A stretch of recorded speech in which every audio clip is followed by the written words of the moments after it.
Nagulat ang eksena sa residence ng The Imperial Palace First Mage. At makikita ang isang communication orb na nakatungtong sa ibabaw ng isang maliit na lamesa at ginamit ito ng isang tao. Ginamit niya ito para sagutin ang isang tawag at siya ay nagsalita. Itinanong niya na kung tinawag daw ba siya ng Magic Tower Master na si Ian Don Pare. At makikita ang isang matandang lalaki at nagsalita. Sinabi niya na matagal na rin daw nung huli silang nag-usap ni Evergrande. Si Evergrande pala ang taong gumamit ng communication orb. At ang matanda naman ay ang Tower Master na si Ian. Nagsalita naman si Evergrande. Patanong niyang sinabi kay Ian na tiwala daw siya na wala naman daw sigurong naging kahit na anong issue sa pagtawag nito sa kanya. Sumagot naman si Ian at sinabi niya wala naman daw maliban lang sa kulang sila ng tao dahil bigla na lang daw umalis at iniwan sila ni Evergrande. Tumugon naman si Evergrande at sinabi niya na wala daw siyang idadahilan tungkol sa sinabi ni Ian na umalis siya at nang iwan dahil totoo daw naman ito. At humingi siya ng paumanhin kay Ian, ang Tower Master. Nagsalita naman si Ian at sinabi niya na hindi naman daw kailangang humingi ng paumanhin ni Evergrande. Dahil hindi daw siya tumawag para sisihin si Evergrande tungkol sa pag-alis nito. At sinabi niya na nagawa niya lang daw yung banggitin dahil mukha daw nagiging mabilis siyang mainis at may initin ng ulo dahil sa katandaan niya. At tinanong niya si Evergrande na kung maayos ba daw ang pakikitungo ng emperador sa kanya. Masaya namang sumagot si Evergrande at sinabi niya na oo. At hindi daw siya makapaniwala sa magandang pakikitungo ng emperador sa kanya. Tumugon naman si Ian at sinabi niya na mabuti daw kung ganoon. At kahit daw tinanggap ni Evergrande ang proposal ng emperador para sa sarili nitong ambisyon, ay wala pa rin naman daw siyang may magagawa sa ilalim ng emperador ng Avalon na isang diktador. At tiyak daw siya na sinusuportahan ni Evergrande ang fourth prince na nabanggit niya noon na mayroong isang napakalaking potensyal. Nagsalita naman si Evergrande. Tinanong niya ang Tower Master na tumawag lang ba daw ito para lekturan siya. Sumagot naman si Ian ang Tower Master. Sinabi niya na sa tingin daw niya ay nagkamali daw ng desisyon si Evergrande. At hindi daw siya naniniwala na ang fourth prince daw ang hahalili sa trono. Nabigla naman si Evergrande sa kanyang narinig mula kay Ian, ang Tower Master at hindi siya makapaniwala sa balitang narinig niya. At sinabi ni Ian na kung sinuportahan ni Evergrande ang first prince o ang second prince, hindi daw niya iisipin na ito ay isang kapaspalad na desisyon. At hindi pa naman daw huli para pag-isipan ulit ito ng mabuti ni Evergrande. At makikita si Evergrande na hindi makapagsalita ng maayos matapos marinig ang mga salita ng The Tower Master na si Ian. At inalala niya ang una nilang pagkikita ng fourth prince. Sinabi niya na alam daw niya sa kanyang sarili na may potential ang fourth prince nang makita niya ito. At noong una niya daw nakilala ang fourth prince na si Kaiser, ay may naramdaman daw siyang hindi niya maipaliwanag. Nagsalita naman si Ian at sinabi niya na ang kanilang pag-uusap daw ni Evergrande ay naging kakaiba. At ang totoong dahilan daw kung bakit siya napatawag ay para alokin si Evergrande ng isang proposal. Nagulat naman si Evergrande at patanong niyang sinabi na kung anong proposal ba daw ito. Ipinaalam ni Ian kay Evergrande na ang Thunder Seat ng The Seven Magician na si Jack Steroaks ay pinatay. Lumaki naman ang mga mata ni Evergrande sa gulat at napanganga at hindi makapaniwala sa kanyang narinig na balita mula kay Ian at nagsalita. Sinabi niyang imposible daw yun mangyari.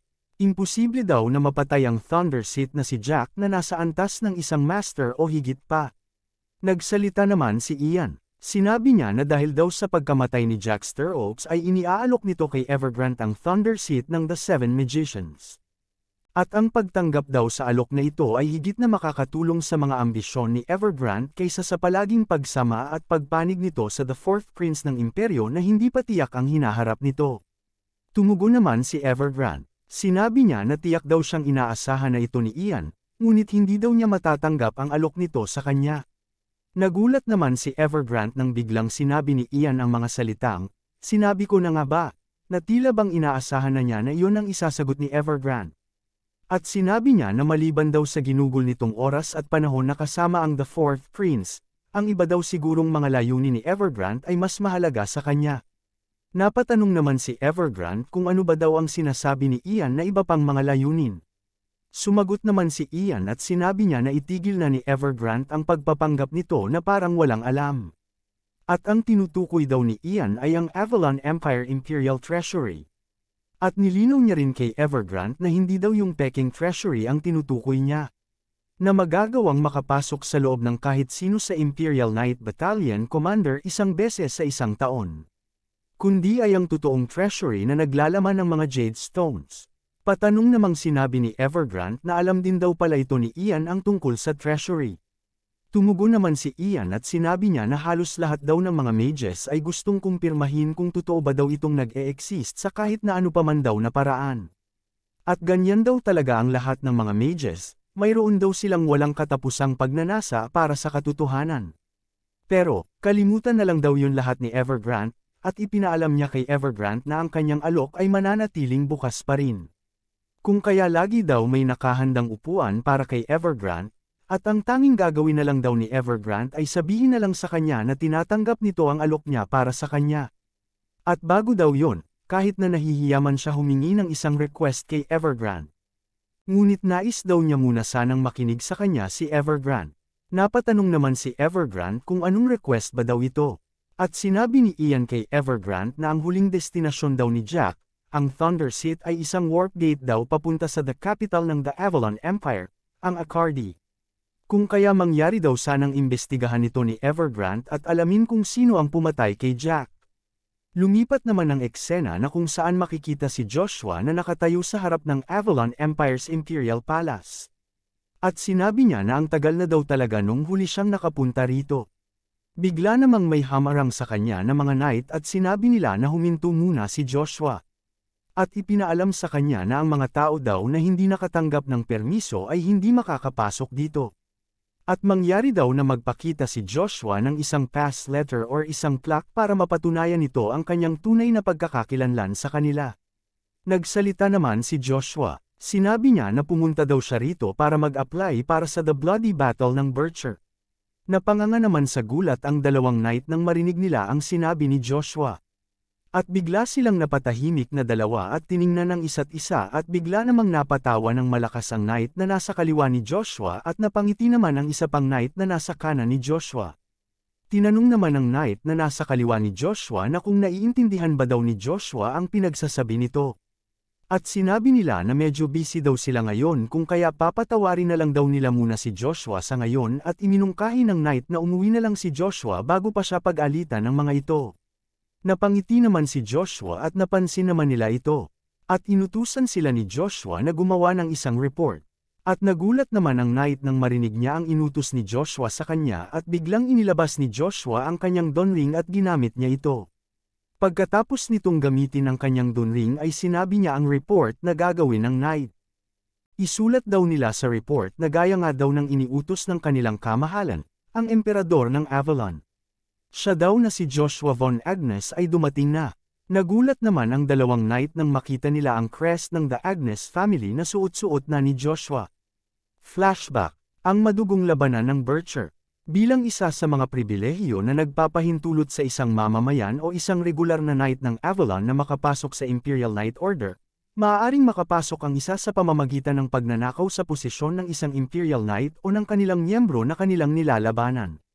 At kung ang isa ay makapasok sa 1st hanggang sa 3rd Battalion, na kung saan ito ang pinakamataas na battalion, maaari siyang makakuha ng isang peerage. Dahil dito, ang mga Imperial Knight na hinahamon ay hindi nila hinahayaan na mabuhay ang mga knight rin na naghahamon sa kanila. At alam na alam nila na patuloy silang hahamunin kung hahayaan nilang buhay ang mga knight na naghahamon sa kanila. At hindi lang yon. Ang mga namamahala sa madugong labanan ng Bircher ay ang mga batalyon na kilala sa kanilang kalupitan. Ang ika-11th and 12th Battalions na kilala lang na Imperial Knight sa pangalan ay mas mukhang mga mercenaryo na grupo. End of flashback. At bumalik ang eksena na kung saan makikita si Joshua na suot-suot na ang crest ng pamilyang Agnes at siya ay nagsalita sa kanyang pag-iisip. Sinabi niya na hindi daw niya kailangan ng isang bagay tulad ng Imperial Knight Peerage. At kailangan niya daw na umangat kaagad sa 10th seat ng the 1st Battalion sa lalong madaling panahon. At kunin ang upuan ng Battalion Commander at makuha ang gusto niyang bagay mula sa Imperial Treasury. At ang peerage daw ay isang bonus na lang. At siya ay napahinto sa paglalakad nang may nakita siyang pamilyar na lugar. At sinabi niya na ang lugar daw na ito ay ang The Brilliant Flower Palace. At sinabi niya na sinusundan lang daw niya ang daan na nakasanayan niya noon sa kanyang nakaraang buhay at dito siya napunta. At siya ay napaisip kung nakatrap pa rin ba daw ang isang babae doon. At siya ay napayuko na lang at tumalikod at nagsalita sa kanyang pag-iisip. Sinabi niya na hindi daw ito ngayon ang oras. Dahil may kailangan pa daw siya munang gawin at sa susunod na lang daw niya itong aalalahanan. At sa likod ng mga pader ay may biglang sumigaw. Pasiga nitong itinanong kung may tao ba daw dyan. Nagulat naman si Joshua nang marinig niyang may sumigaw at siya ay napalingon nang magsalita ulit ang tao sa kabila ng pader at tinanong ulit na kung may tao ba daw dyan. At pinakilala nito ang kanyang sarili. Sinabi niya na siya daw si Sir Ciaran Van Britten. At tinanong niya si Joshua kung gusto ba daw nitong makipag-usap sa kanya kahit saglit lang. Napaisip naman si Joshua kung ano ang kanyang gagawin, sasagot ba siya para kausapin ito o aalis na lang at hindi na ito papansinin.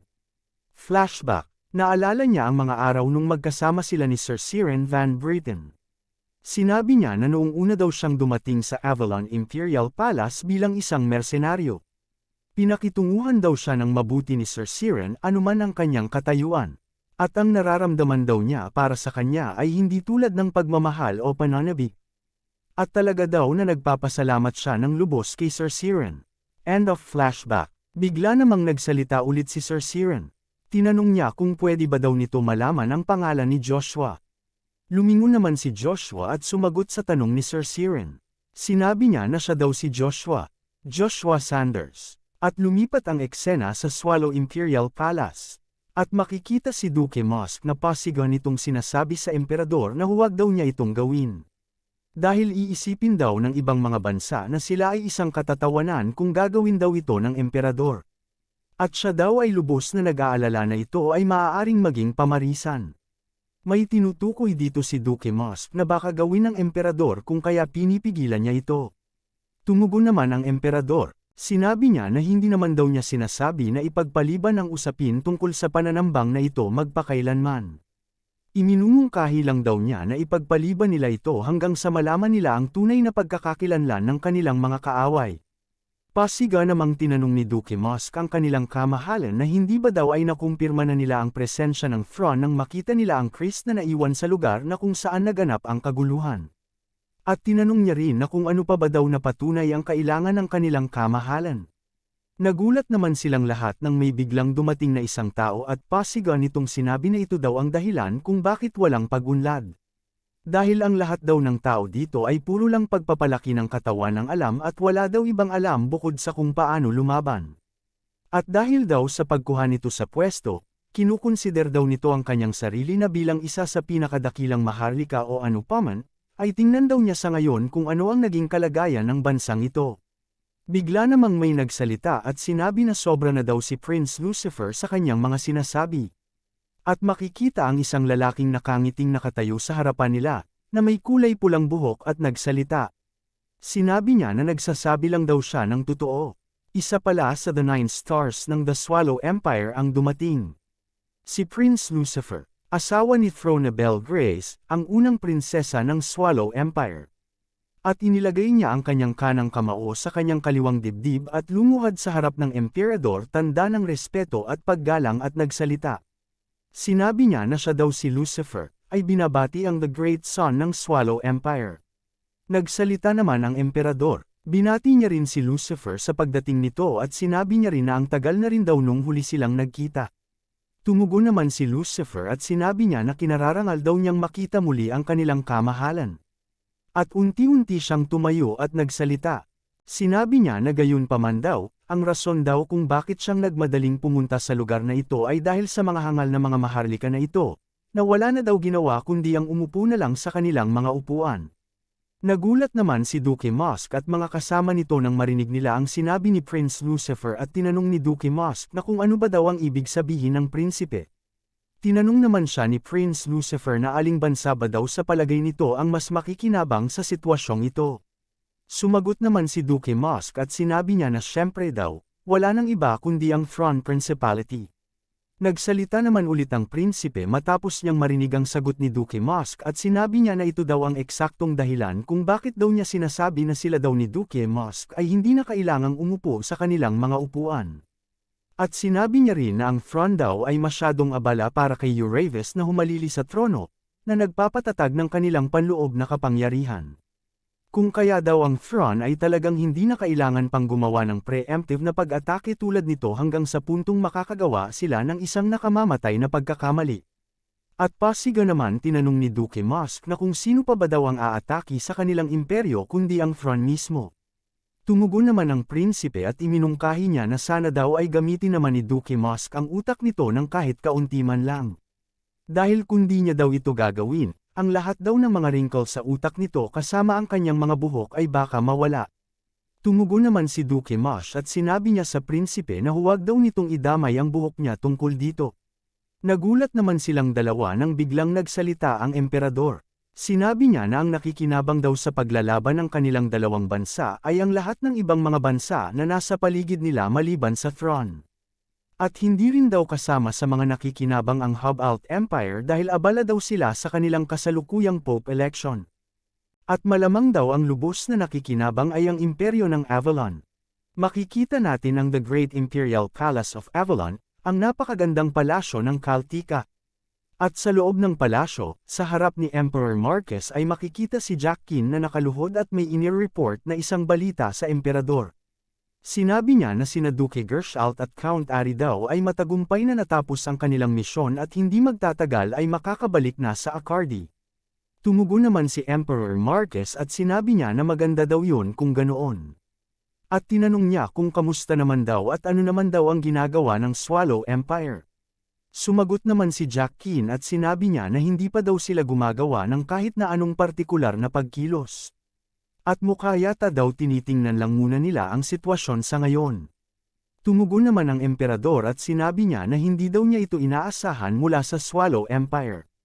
At patanong niyang sinabi na kung paano daw nakakayanang tiisin ng mga barbarong mga iyon na mahilig makipaglaban ang ganitong sitwasyon. At sa tingin niya daw ay dahil daw ito sa taong yon. Dahil daw kay Verona Belgrace. At gaya nga daw ng kanyang naisip, sana ay si Demero Belgrace na lang daw ang humalili sa trono sa halip. At kung ganoon daw sana ang nangyari, ay maganda daw sana ang kanilang pakikitungo sa isa't isa. At nakaramdam siya ng paghihinayang. Nagsalita naman ulit si Jack Kin. Sinabi niya na may isang bagay pa daw siya na ere-report sa kanyang kamahalan. Tinanong naman ni Marquez kung ano daw yon. Nagsalita naman si Jack Kin at ipinaalam niya sa kanyang kamahalan na si Marquez na si Baron Big Beefsteak daw ay patay na.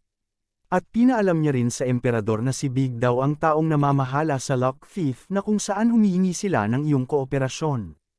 Naalala naman ng Emperor Marquez si Big at tinawag niya itong isang baboy. At tinanong niya si Jack Kin na kung si Arden von Agnes ba daw ay nalaman na ang kanilang mga plano. Sumagot naman si Jack Kin at sinabi niya na pagkatapos daw ng ilang pagsisiyasat, mukha daw hindi iyon ang kaso. At pinaalam niya kay Emperor Marquez na si Duke Agnes daw ay nasa Akardi sa sandaling nalaman na patay na si Baron Big. At nung huli nang malaman ng The Main House ang kanyang pagkamatay, nagpakita daw sila ng maraming senyales ng pagkalito. Napatanong naman si Emperor Marquez kung nalaman na ba daw ni Jack Kin ang pagkakakilanlan ng pumatay kay Big. Nagulat naman si Jack Kin at napatahimik nang marinig niya ang tanong ng emperador sa kanya at bigla na lang niyang inihampas ang kanyang ulo sa sahig ng napakalakas at humingi siya ng paumanhin sa emperador. Dahil ang lahat daw na ito ay dahil sa kanyang kakulangan ng kakayahan para malaman ang pagkakakilanlan ng taong pumatay kay Big. Nagsalita naman ang emperador, sinabi niya na kalimutan na lang daw ito ni Jack Kin. Dahil kahit na daw tinatawag na The Black Wind si Jack Kin, wala pa rin daw itong paraan para malaman ang tungkol sa isang bagay na kahit ang Agnes family daw ay walang alam, kahit nangyari ito malapit mismo sa kanilang lugar. At sinabi niya na kailangan daw niyang makita ang taong yon. May tinutukoy si Emperor Marquez na isang tao dito na hindi pa nasasambit sa chapter na ito. At dahil daw ito ay isang bagay na personal na hiniling sa kanya at baka daw may alam sila na hindi pa nila alam sa ngayon ni Jack Kin. At may naalala bigla si Jack Kin at nagsalita. Sinabi niya na kung iisipin lang daw, ang anak na babae daw ng taong tinutukoy ng emperador ay mukha daw nag-enroll sa academy. Napatanong naman ang emperador kung ang tinutukoy ni Jack Qin na academy ay ang kanilang Empire Academy. Sumagot naman si Jack Qin at sinabi niya na oo, sa kanilang academy daw. At ang pangalan daw ng batang babaeng iyon ay si Annabeth State. Ngunit ang totoong pangalan daw ng batang babae na ito ay si Annabelle Grace. Lumipat ang eksena na makikita na sumisigaw si Duke Agnes na sumugod daw sa kanya ang taong nasa harapan niya. At makikita na si Cain pala ang taong sinigawan niya at sumugod ito sa kanya at umatake. Tuloy pa rin pala ang kanilang pagsasanay ng Duke.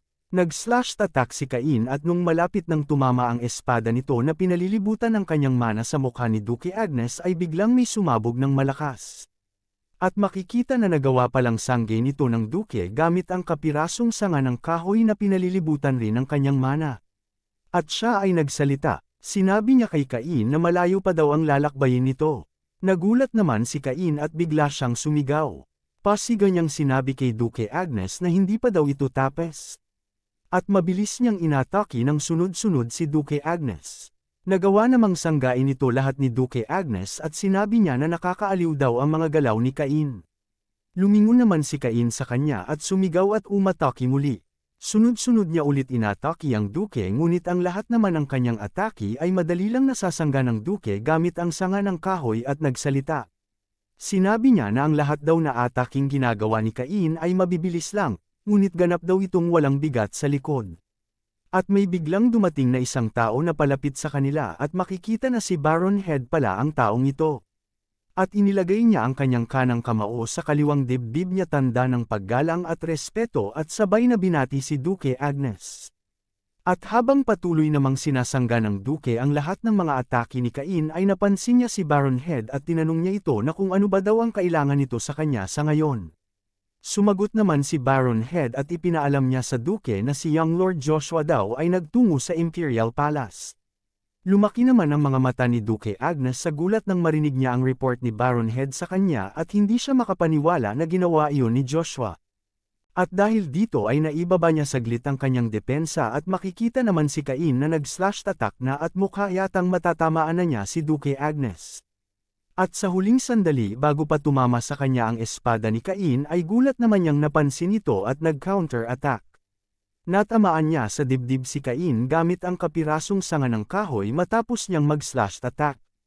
At tumilapon papalayo si Cain sa lakas ng atake ng Duke sa kanya. Makikita naman na nasaktan ng husto si Cain dahil dito. At habang namimilipit siya sa sakit ay hindi siya makapaniwala na ganito ang mangyayari sa kanya matapos siyang atakihin ni Duke Agnes gamit lang ang isang kapirasong sanga. Lumapit naman si Duke Agnes sa kanya pagkatapos at nagsalita. Ipinaalam niya kay Cain na si Joshua daw ay nagdulot ng isang malaking gulo sa academy at nagtungo kaagad sa Imperial Palace na wala man lang daw kahit na anong pasabi. Nagulat naman si Cain nang marinig niya ito mula kay Duke Agnes at galit siyang tinanong ng Duke na kung ano daw ang masasabi nito tungkol sa mga aksyon ng kanyang Panginoon na si Joshua. At habang hindi pa nakakatayo si Cain matapos direktang matamaan ng atake ng Duke ay patanong niyang sinabi sa Duke na hindi ba daw ang kanilang ginagawang pagsasanay ay isang sparring lang. Tumugon naman ang Duke. Sinabi niya kay Cain na nagkakamali daw ito ng pagkakaintindi. Dahil itong pagsasanay daw na ginagawa nila ay inirequest mismo ng kanyang Panginoon na si Joshua sa kanya. Nagulat naman si Cain nang malaman niya ito mula kay Duke Agnes at siya ay nagsalita sa kanyang pag-iisip. Patanong niyang sinabi sa kanyang pag-iisip na kung ano naman daw ang inirequest ng kanyang hangal na Panginoon mula kay Duke Agnes. At habang papalapit na ang Duke kay Cain sinabi nito na kung hindi daw susugod ulit si Cain ay siya na daw mismo ang susugod sa kanya. Hinawakan naman ng mahigpit ni Cain ang kanyang espada at tumayo ng maayos at pasiga niyang sinugod si Duke Agnes. Nakaiwas naman ang Duke mula sa kanyang pag-atake at sinabi ng Duke na napakabagal daw ng ataking ginawa ni Cain at nag-counter attack. Gamit ang kapirasong sanga ng kahoy ay nataman niya sa tagiliran si Cain at nasaktan ito ng malubha at bumagsak. At tuluyan itong nawala ng malay sa lakas ng pag-atake ng Duke sa kanya. Bigla namang nagsalita si Baron Head nang masaksihan niya ito at sinabi niya sa Duke na hindi daw siya naniniwala na si Cain ang tamang tao para pagbugtungan ng galit ng kanyang Panginoon na si Duke Agnes. Tumugon naman ang Duke at patanong niyang sinabi kay Baron Head na dapat ba daw niyang ilabas ang kanyang galit sa taong nagdulot ng kaguluhan mismo at hindi sa kanyang tagapaglingkod. Sumagot naman si Baron Head at sinabi niya sa Duke na opo, Panginoon.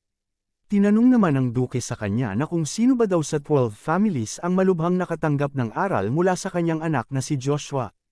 Sumagot naman si Baron Head at sinabi niya na ang ibang mga pamilya daw sa 12 families ay hindi naman daw nagpapakita ng matinding reaksyon.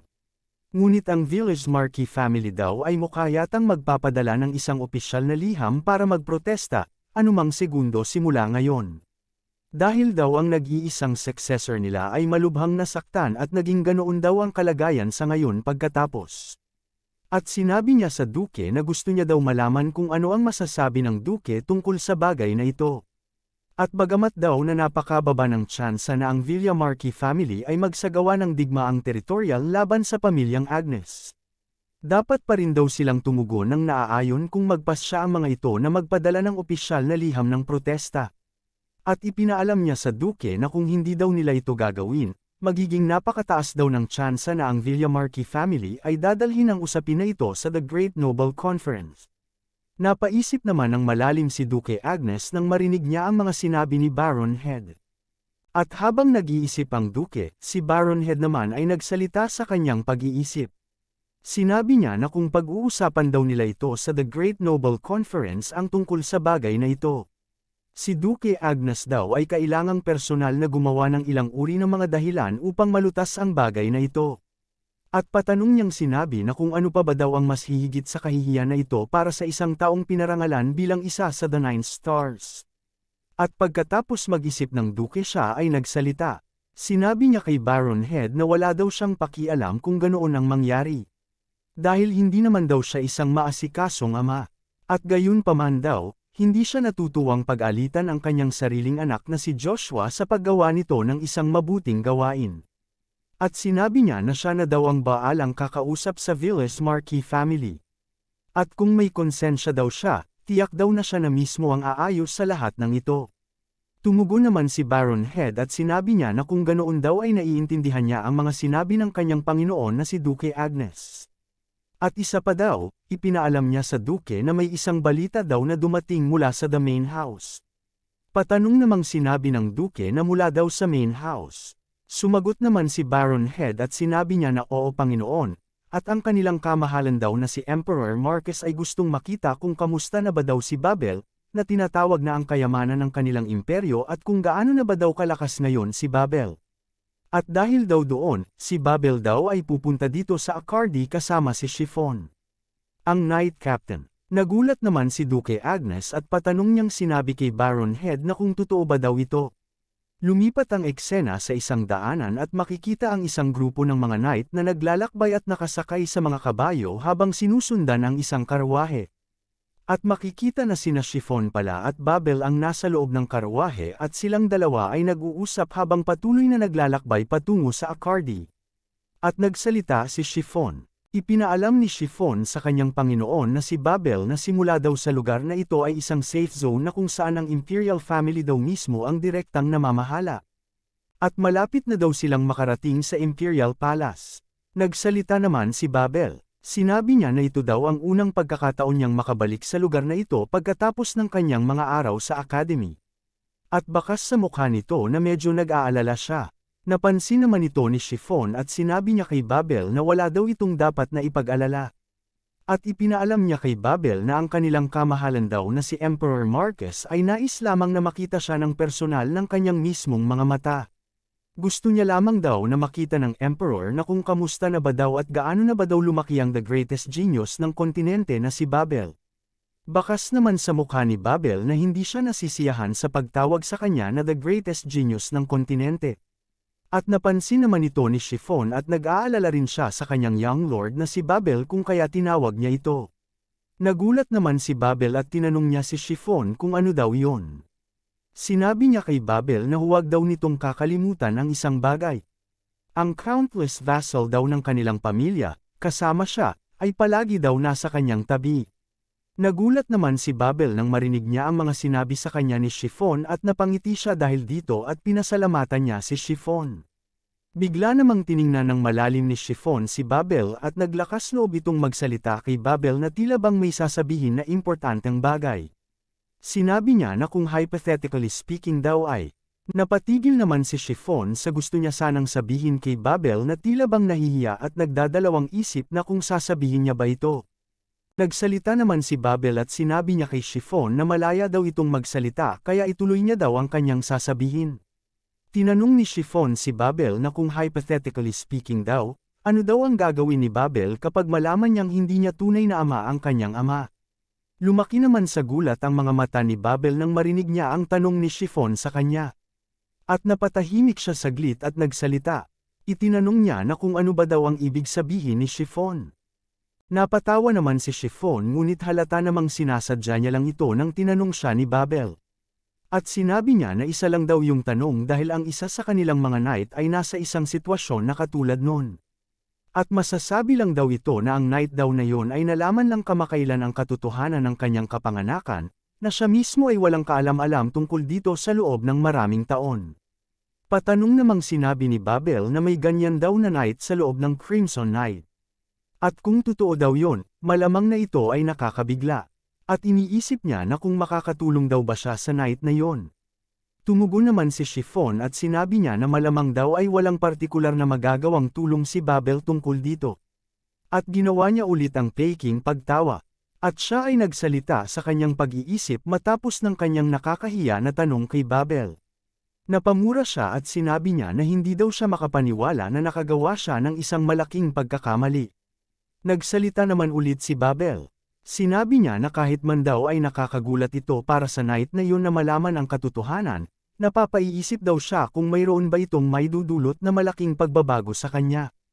At kahit daw na ang tunay nitong ama ay ang ibang tao, hindi ba daw ang paggawa ng kanyang lubos na makakaya sa buhay gaya ng palagi nitong ginagawa ay ang pinakamahusay daw na paraan, upang magbigay ng kaligayahan sa kanyang tunay na ama na nagsilbing daan para ipanganak siya sa mundo at sa taong nagpalaki sa kanya. At tiyak daw siya na makakabuti rin daw yon para sa paglaki pa lalo ng taong yon. Lumaki naman ang mga mata ni Chiffon nang marinig niya ang mga sinabi ni Babel at hindi siya makapaniwala na ganito ang magiging opinyon ni Babel tungkol sa kanyang itinanong kanina. At napangiti na lang siya at nagsalita. Sinabi niya na malamang daw na tama ang isinagot ni Babel sa tanong niya. At sinabi niya na lumaki na daw ng husto ang kanyang Panginoon na si Babel. Makikita naman si Babel na napangiti na lang matapos siyang purihin ni Chiffon. At sa hindi kalayuan ay matatanaw na ang palasyo ng Accardi na kung saan nandoon rin ang kanyang ama na si Duque Agnes na naghihintay sa kanila. At dito na natatapos ang chapter na ito. Magkita na lang tayo muli sa Lunes mga kamanhwa. Happy weekend at salamat sa inyong walang sawang pagsuporta. God bless sa inyo. Ciao!